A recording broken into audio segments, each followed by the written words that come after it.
ഈ കേബിൾ കാറിൽ കയറിയിട്ട് നമുക്ക് കുറച്ച് വർഷങ്ങൾക്ക് മുമ്പത്തേക്ക് പോയാലോ?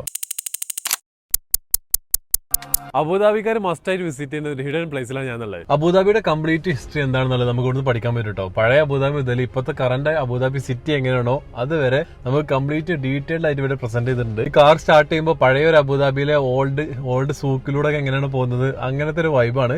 അത് കഴിഞ്ഞിട്ട് നമ്മളെല്ലാ ഇവിടുത്തെ വ്യവസായം, വാണിജ്യം, അന്നത്തെ കാര്യങ്ങളൊക്കെ കാണിച്ചിട്ട് നമ്മളിപ്പോഴുള്ള മോഡേൺ അബുദാബി സിറ്റിയിലേക്ക് എത്തിക്കുന്ന ഒരു ജേണിയാണത്. അതിനിടയിൽ ഇവിടെ പെട്രോളിയം കണ്ടുപിടിക്കുന്നതും ആ പെട്രോളിയം എങ്ങനെയാണ് ഇവരെ കുഴിച്ചെടുക്കുന്നതും ഡ്രിൽ ചെയ്യുന്നതും ഒക്കെ വ്യക്തമായിട്ട് സ്ക്രീനോട് കൂടിയിട്ട് ഇവർ കാണിച്ചു തരുന്നുണ്ട് കേട്ടോ. അത് കഴിഞ്ഞ് കറന്റ് സിറ്റുവേഷനിൽ അബുദാബി സിറ്റി എങ്ങനെയാണെന്നുള്ളതൊക്കെ ബ്യൂട്ടിഫുൾ ആയിട്ട് ഇവിടെ കാണിക്കുന്നുണ്ട്. ഇതിന് കൂടെ റെക്കവറി ഉണ്ട് കേട്ടോ. 5 dirhams ആണ് ഇതിന്റെയൊക്കെയുള്ള എൻട്രി പെർമിറ്റ് വരുന്നത്. 5 dirhamsന് എന്തായാലും വർത്താണ്. അബുദാബിയിൽ ഖലീഫ പാർക്കിന്റെ അകത്താണ് ഈ ഒരു മ്യൂസിയം ഉള്ളത്. ഗൂഗിൾ മാപ്പിൽ ലൊക്കേഷൻ അവൈലബിൾ ആണ്. പോയിട്ടില്ല എന്നുണ്ടെങ്കിൽ മസ്റ്റ് ആയിട്ട് വിസിറ്റ് ചെയ്തോ. This is will be see you again. By.